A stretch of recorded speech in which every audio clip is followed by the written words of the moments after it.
Hello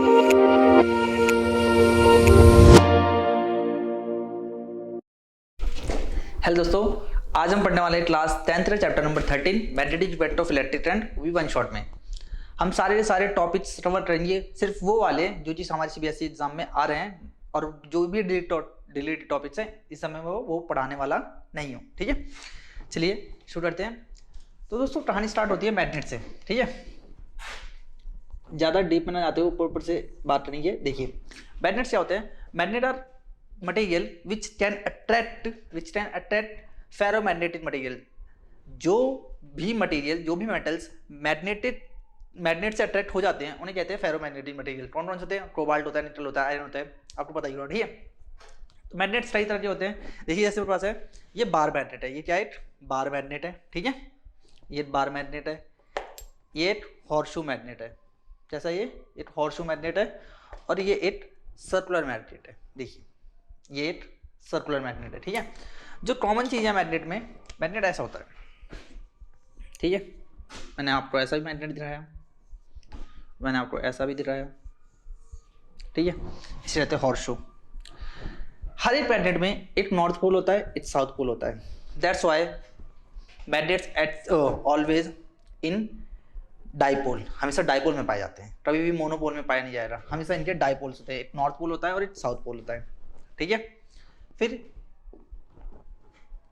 अब होता क्या मैग्नेट सिर्फ नेचुरल क्लीनिंग होते हैं? नहीं, मैग्नेट्स लैब में ही बनाए जाते हैं, मतलब इंडस्ट्रीज में भी बनाए जाते हैं, और मैग्नेट्स नेचुरल भी होते हैं। एक मैग्नेटाइट नाम की रॉड होती है, उससे बने होते हैं मैग्नेट। ठीक है, जो नेचुरल मैग्नेट होते हैं। ठीक है, अब जो मैग्नेट्स होते हैं, मैग्नेट अपने इर्द गिर्द, आप खुद बताइए, आप जब दो मैग्नेट्स को पास में लाते हो, तो आप या तो एक अट्रैक्शन महसूस करते हो या फिर रिपल्शन महसूस करते हो।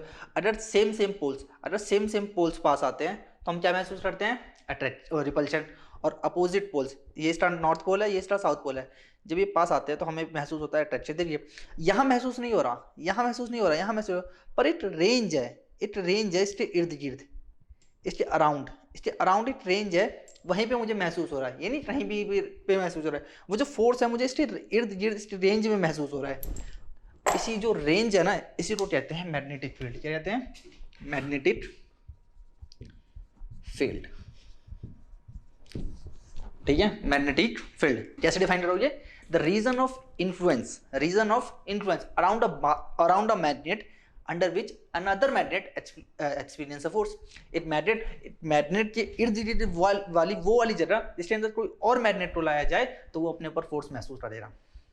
ठीक है, इतनी सी बात हो रही। ठीक है, मैग्नेटिक फील्ड होती है, हमें समझ आ गया। तो मैग्नेटिक फील्ड होती कैसे? तो इसे समझने के लिए हमने एक एक्सपेरिमेंट किया, छोटा सा, आपके एनसीईआरटी में दिया हुआ है।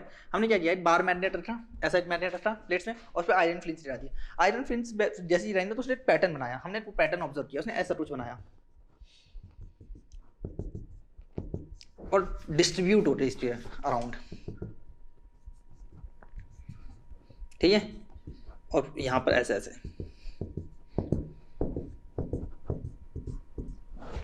कुछ ऐसा पैटर्न बनाया। तो इससे हमें ये समझ में आया, हमने ये कंक्लूजन डाला सबने बैठ के कि हाँ भाई मैग्नेटिक फील्ड्स लाइंस की फॉर्म में एग्जिस्ट करती हैं। जैसे लाइंस की फॉर्म में, ये नॉर्थ और ये साउथ, और मैग्नेटिक फील्ड्स ऐसी होती हैं।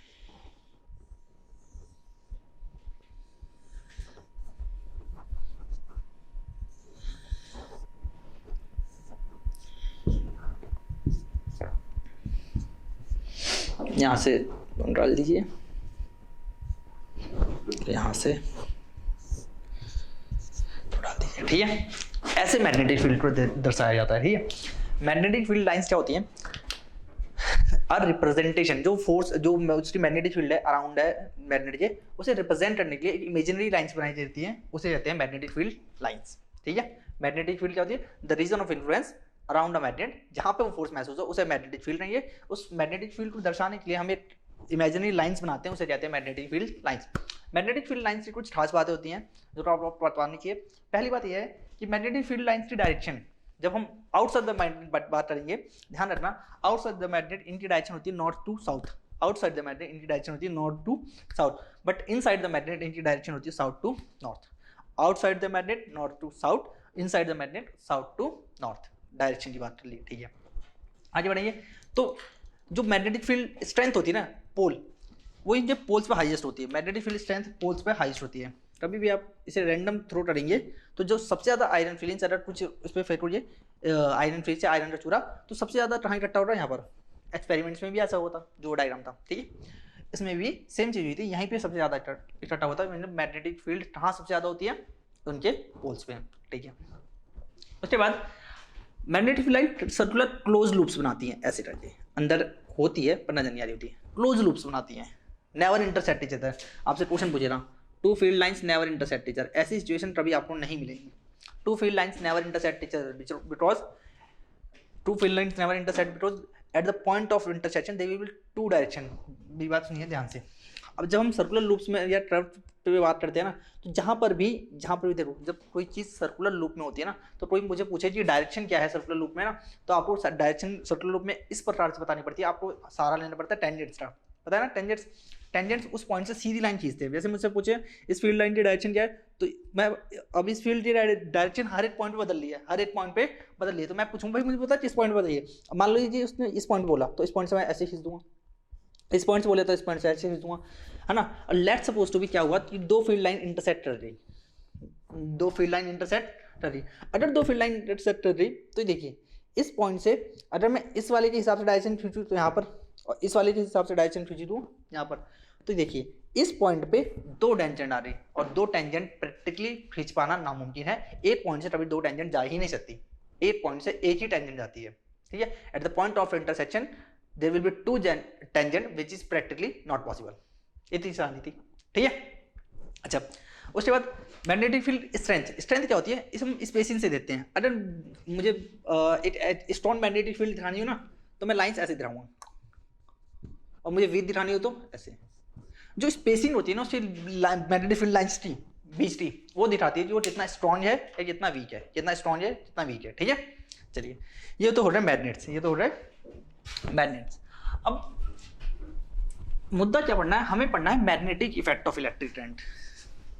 इलेक्ट्रिक करंट का मैग्नेटिक इफेक्ट पढ़ना है, मतलब क्या करंट भी एक मैग्नेट की तरफ बिहेव करता है, बिल्कुल करंट भी एक मैग्नेट की तरफ बिहेव करता है। कैसे पता चला? तो हैंस क्रिश्चियन ओरिएस्टेड नाम का एक साइंटिस्ट था, Hans Christian Oersted, he performed experiment, ठीक है। एक्सपेरिमेंट ज़्यादा डिटेल में जाते हुए मैं आपको, मान लीजिए सर्किट डायग्राम है, ठीक है। उसने क्या किया, इसमें से करंट फ्लो करवाया, ठीक है।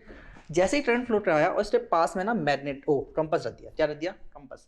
अब ध्यान सुनिए, कंपास होता है कुछ ऐसा नजर आता है, ये है आपका कंपास, ठीक है। कंपास में इसका ये जो रेड वाला पोर्शन है वो नॉर्थ पोल की तरफ एक्ट करेगा, और ये जो व्हाइट वाला है साउथ पोल की, हमेशा ऐसे रहता है, ये नॉर्थ और साउथ डायरेक्शन दिखाता है, ठीक है। ये होता है कंपास। अब ये मैग्नेट पे काम करता है, ठीक है। ये अर्थ का ज्योग्राफिकल नॉर्थ और ज्योग्राफिकल साउथ दिखाता है, ऐसे काम करता है, ठीक है। समझ में आ गया? अब इसमें डिफ्लेक्शन तभी आ सकती है जब मैग्नेट इसके पास आए। मैग्नेट क्या लेके आएगा? मैग्नेटिक फील्ड लेके आएगा, तो इसके अंदर एक मैग्नेट फील्ड से और ये मैग्नेट आएगा, तभी डिफ्लेक्शन शुरू रहेगा। देखिए ध्यान देखिए, ये देखिए, इसके पास आने से इसके अंदर डिफ्लेक्शन आपको देखने के लिए मिल जाएगी, देखिए। और छोड़ दो ये तो ऐसी एज इट इज रहेगा, कोई दिक्कत नहीं है। तो जब इसने कंपास नीडल यहाँ पर रखा, जब इसने कंपास नीडल यहाँ पर रखा, तो जब करंट जा रहा था तो इसमें डिफ्लेक्शन आ गई। जैसे ही करंट पास हुआ, मैंने आपको क्या बताया कि कंपास नीडल में डिफ्लेक्शन आने का सिर्फ एक कारण है कि कोई और मैग्नेट उसके एरिया में आए तो डिफ्लेक्शन आएगी। और जैसे ही ओरिएस्टेड ने इस कंपास नीडल को यहाँ रखा और करंट पास करवाया, तो भाई डिफ्लेक्शन आ गया। और डिफ्लेक्शन आ गया कि मतलब यहाँ पर कोई ना कोई मैग्नेट है, और यहाँ से एक कंक्लूजन निकला कि मैग्नेटिक फील्ड इलेक्ट्रिक करंट भी क्या एक मैग्नेट की तरह बिहेव करता है, ठीक है। इसी को कहते हैं magnetic effect of electric current, ठीक है। चलिए, अब अगर ये बिहेव करता है तो हमें बताओ ये फील्ड कैसी हो। अगर मान लीजिए कि एक वायर है, और इसमें से करंट पास हो रहा है और फिर ये एक मैग्नेट बन जा रहा है, तो हमें पता होना चाहिए मैग्नेट कैसा बन रहा है, ठीक है। कैसा है मैग्नेट है, कैसी इसकी मैग्नेटिक फील्ड है, सारी चर्चा है, ठीक है। तो देखिए, अब यहाँ पर इंट्रोड्यूस हो रहा राइट हैंड थंब रूल। क्या होगा? Right hand thumb rule. पहले मैग्नेटिक फील्ड की बात करते हैं। चलिए सुनिए, मान लीजिए एक वायर है, ठीक है। इसकी मैग्नेटिक फील्ड, इस स्ट्रेट कंडक्टर की मैग्नेटिक फील्ड कैसी होती है, ऐसे। क्या ये concentric circle centered at wire, concentric circle centered at wire, ठीक है। मैग्नेटिक फील्ड कैसी बनाता है, जब भी मेरे वायर में से करंट पास होगा तो मैग्नेटिक फील्ड ऐसे कॉन्सेंट्रिक सर्कल बनाएगा खूब सारे पूरी वायर में, ठीक है। अब डायरेक्शन की बात आती है, तो डायरेक्शन के लिए आपको याद करना है राइट हैंड थंब रूल। क्या याद करना है, राइट हैंड थंब रूल। ये राइट हैंड थंब रूल क्या कहता है कि आप अपना कंडक्टर लीजिए और कंडक्टर में सिर्फ और सिर्फ एक चीज कीजिए कि आप करंट की डायरेक्शन बताइए। मान लीजिए कंडक्टर है, इसमें करंट ऐसे जा रहा है, इसमें करंट आ जाए, तो यार अपना थंब ना करंट की डायरेक्शन में कर दीजिए, अपना थंब करंट की डायरेक्शन में कर दीजिए। और फिर जो आपकी फिंगर्स, जो बची हुई 4 फिंगर्स जब वो टर्न होंगी ना, जब मुड़ेंगी, जो जिस तरफ वो मुड़ी वही है मैग्नेटिक फील्ड डायरेक्शन। जैसे यहाँ पे देखिए, मैं इसे ए नाम देता हूँ और इसे बी, है ना, और मैं ये बताता हूँ ए से बी करंट जा रहा है, ए से बी, यानी करंट नीचे आ रहा है। ध्यान सुनना, करंट नीचे आ रहा है, ठीक है, करंट नीचे आ रहा है, करंट नीचे आ रहा है। अब ये आ रहा है करंट की दिशा में, अब हमने उंगली मोड़ दी, है ना।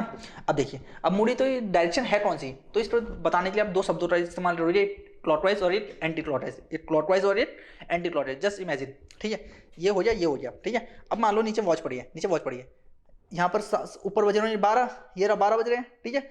अब आप उससे, अब देखिए फिंगर इस तरफ मुड़ी है, तो 12 से क्या किस तरफ जा रही है, 1 2 3, तो क्लॉकवाइज, क्या हो गया, क्लॉकवाइज, ठीक है। इसे रटना मत, हमेशा कंसेप्ट की तरह याद कर लीजिए। करंट की तरफ डायरेक्शन किया, ऐसे उंगली मोड़ी, तो क्या, क्लॉकवाइज, ठीक है। अगर करंट ऐसे जा रहा होता तो लो करंट ऐसे जा रहा है, अब फिंगर से इस तरफ मुड़िए, या फिर से इमेजिन वॉच रखिए, वो वहाँ 12 इस तरफ 11 बजे, यानी एंटी क्लॉकवाइज, हमारा हाथ इस तरफ हुआ उल्टी तरफ, ठीक है। सपोज टू बी फील्ड ऐसे आ रही, करंट ऐसे आ रहा था, करंट ऐसे रट रहा, ऐसे रट रहा, सामने वहाँ पर वॉच रखिए, तो 12, उसके बाद यहाँ इधर आएगा 12 से 11, और ये भी हो गया एंटी क्लॉकवाइज, ठीक है। तो क्लॉकवाइज और एंटी क्लॉकवाइज, ये 2 तरीके होते हैं स्ट्रेट कंडक्टर को रिप्रेजेंट करने के लिए। आपसे बकायदा क्वेश्चन पेपर में सीधा पूछेगा कि draw the magnetic field lines of straight conductor, और डायरेक्शन भी पूछता है, ठीक है। चलिए, इतना काम हो गया। फिर आती है बारी सर्कुलर कॉइल की। फिर सर्कुलर कॉइल क्या होता है, यही कुछ करना है, एक वायर का गोला बनाना है, एक वायर का गोला बनाना है, और बताओ इसकी मैग्नेटिक फील्ड कैसे होती है।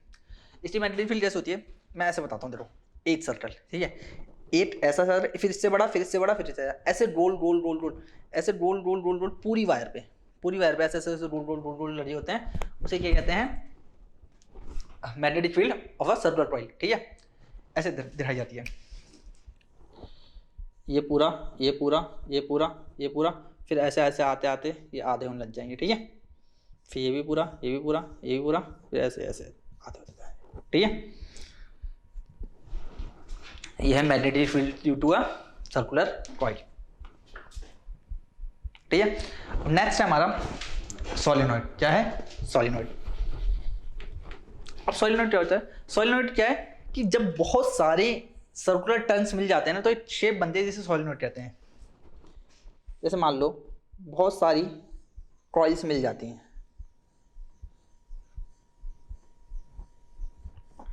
ये शेप है जिसे क्या कहते हैं, सोलेनॉइड।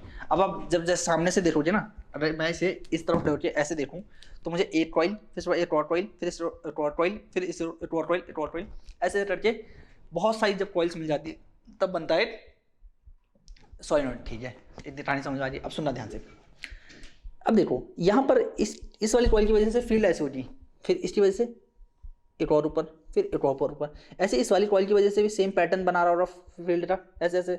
अब देखो स्टार्टिंग में तो मामला ठीक रहता है, पहला गोला पूरा बना, पहला दूसरा गोला, जब जैसे जैसे जैसे स्ट्रेंथ ऊपर जाती है ना, जैसे जैसे स्पेसिंग जो फील्ड की डिनोशन है ना मैग्नेटिक फील्ड लाइंस, ऐसे ऐसे बड़ी होती जाती हैं। तो देखो इसकी फील्ड और इसकी फील्ड मर्ज हो जाती है, इसकी फील्ड और इसकी फील्ड मर्ज हो जाती है, इसकी फील्ड मर्ज हो जाती है। ऐसे मर्ज होते होते ना ये क्या बना लेती हैं, फिर ना डायरेक्ट एक पैरेलल ऐसे जाने लगती है, ठीक है, अंदर से, और ये ऐसे, और ये ऐसे, और ये ऐसे, और ये ऐसे, ठीक है, एक और बना लेते हैं ये, ठीक है, और ऐसी ऐसी मैग्नेटिक फील्ड दर्शाता है कौन, सोलेनोइड। और सोलेनोइड फिर एक ऑलमोस्ट हमारा जो बार मैग्नेट था ना, देखिए ये था ना बार मैग्नेट, एक बार मैग्नेट की तरह बिहेव करने आ जाता है। ये इसका नॉर्थ पोल है, इसका साउथ पोल है, इसकी मैग्नेटिक फील्ड दर्शानी तो ऐसे दर्शाई जाएगी। और देखिए जब आप एक सोलेनोइड शेप बना देते हो, देखिए सिंपल सी बात समझिए ध्यान से, ये वो वायर ही है, वायर ही है, स्टेट कंडक्टर है तो ऐसे है, उसी वायर को गोल कर दो तो कॉइल बन रही। अब उसी वायर को मोड़ मोड़ मोड़ के ऐसे बना दिया तो क्या बन गया, सोलेनोइड, ठीक है। और मैग्नेटिक फील्ड दर्शानी तो ऐसे दर्शा जाएगी, ठीक है। अब आगे सुनिए, अब क्या है, अब हमारा इलेक्ट्रोमैग्नेट है, ठीक है। अब इसी को हम इलेक्ट्रोमैग्नेट बना सकते हैं, जैसे अब कुछ नहीं करना, इसमें थोड़ी सी ना आयरन, कॉमन आयरन में से आयरन नेल या कुछ डाल दीजिए, ठीक है। अब जैसे इसमें डालेंगे आयरन नेल तो ये कैसे बिहेव करने लग जाएगा, एक इलेक्ट्रोमैग्नेट की तरह। मतलब समझिए कि आप ये लीजिए, आप इसके ऊपर वायर रैप कर दीजिए, ठीक है, वायर रैप कीजिए। तो जो वायर रैप कर रहे हैं आप, एक सोलेनोइड तो बन रहा है, कील के ऊपर जब वायर रैप कर देंगे तो वो एक क्या बन जाएगा, इलेक्ट्रोमैग्नेट। उसके बाद उससे आप आयरन की चीज़ें उठाना चाहोगे तो उठा सकते हो, इट्स एन इलेक्ट्रोमैग्नेट, ठीक है।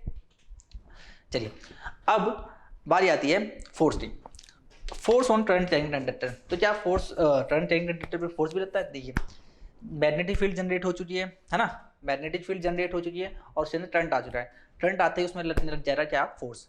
सपोज कीजिए कि आप एक रूम में बैठे हैं, उसमें मैग्नेटिक फील्ड्स है, क्या है, कोई एक नॉर्थ पोल है, साउथ पोल है, उसमें खूब सारी मैग्नेटिक फील्ड्स लाइन्स आ रही हैं, ठीक है।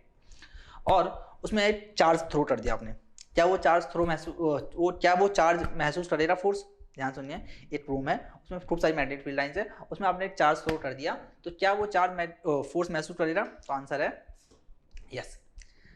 अगर वो मोशन में हुआ, अगर वो मोशन में हुआ, जैसे चार्ज मूव कर रहा है तब तो फोर्स महसूस करेगा, अगर रेस्ट हो रहा है तो कोई फोर्स महसूस नहीं करेगा। बस ध्यान रखना कि स्टेशनरी रखा हुआ है, एमसीक्यू में पूछते हैं, अगर स्टेशनरी रखा हुआ है तो कोई फोर्स महसूस नहीं करेगा, अगर मोशन में हुआ तब ही फोर्स महसूस करेगा, अदरवाइज नहीं करेगा, ठीक है। इतना कहानी समझ आ गई, ठीक है। फिर अब हमें सिर्फ इतना जानना, हमें नहीं जानना कि फोर्स कितनी होती है, क्वांटिटी होती है, 10th में आपको इस समय बात नहीं करनी, सिर्फ हमें ये जानना है कि डायरेक्शन क्या होती है। तो डायरेक्शन के लिए आपको इस्तेमाल करना है फ्लेमिंगर लेफ्ट हैंड रूल, ठीक है। आपके सिलेबस में 2 रूल है, एक राइट हैंड थंब रूल जो मैंने आपको बता दिया स्ट्रेट कंडक्टर के लिए इस्तेमाल होता है, एक है Fleming's left hand rule.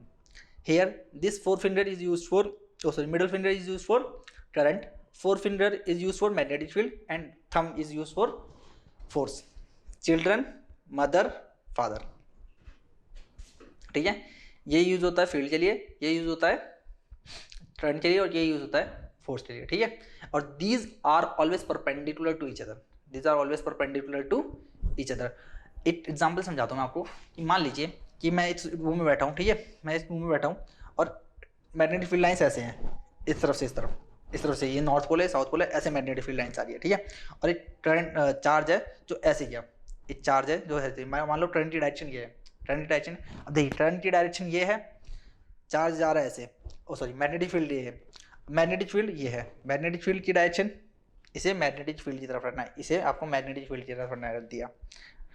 Current जा रहा है ऐसे, करंट जा रहा है ऐसे, मैग्नेटिक फील्ड है इधर, करंट जा रहा है ऐसे, और देखिए फोर्स की डायरेक्शन क्या है, अपवर्ड। अगर आपका चार्ज ऐसे आ रहा है तो ऑटोमेटिकली वो ऊपर की तरफ चले जाएगा, उसको ऊपर की तरफ फोर्स महसूस होगा। ये कंक्लूजन है, ठीक है।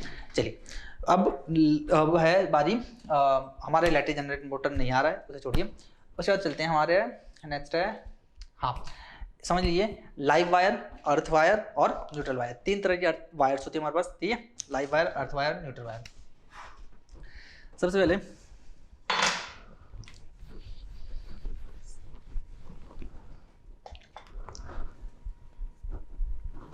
एक रेड कलर की वायर होती है, और इसे पॉजिटिव वायर भी कहते हैं, ठीक है। फिर ये होती है एक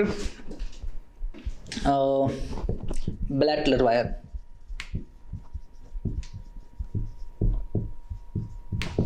नेगेटिव वायर कहते हैं इसे, और एक ग्रीन कलर की होती है, इसे अर्थ वायर कहते हैं,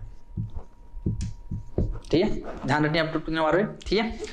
अब इनके अपने अपने प्रभाव होते हैं, ये डायरेक्ट दोनों सर्किट में लगती हैं, और ये जो होता है ग्रीन वायर, ये सर्किट में लगती है, ये एक्स्ट्रा, अगर आपके शॉर्टेड सर्किट में एक्स्ट्रा करंट आ जाता है तो उसको ले आके धरती में डाल देती है। इतना सा काम होता है इस अर्थवाह का, ठीक है। फिर यहाँ पर दो टर्म्स आती हैं, एक आता है ओवरलोडिंग और एक आता है शॉर्ट सर्किट। ओवरलोडिंग क्या होता है? ओवरलोडिंग सिंपल सी बात है कि आपके घर में हाई वोल्टेज की बिजली आ जाए, ठीक है, आपको 200 जो इंडिया में नॉर्मल अप्लाई चलता है वो चलता है 220 वोल्ट का, और अचानक से हाई वोल्टेज की बिजली आ जाए या कुछ हाई वोल्ट आ जाए, या कोई अप्लायंस है उसमें आपने हाई वोल्टेज की वो दे दी सप्लाई, तो इसे कहते हैं ओवरलोडिंग।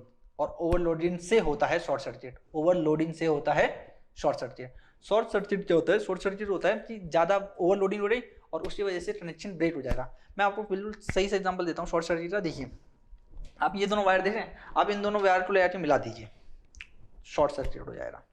दोनों वायर को ले आके मिला दीजिए, जैसे ही मिलेंगी तो शॉर्ट सर्किट हो जाएगा, ठीक है। तो शॉर्ट सर्किट से बचाने के लिए जैसे ही ओवरफ्लो होता है करंट का, उसी को कहते हैं शॉर्ट सर्किट। और शॉर्ट सर्किट होने का मतलब है कि जो हमारा कनेक्शन होता है ना, जो हमारा सर्किट होता है वो ब्रेक हो जाता है, ठीक है।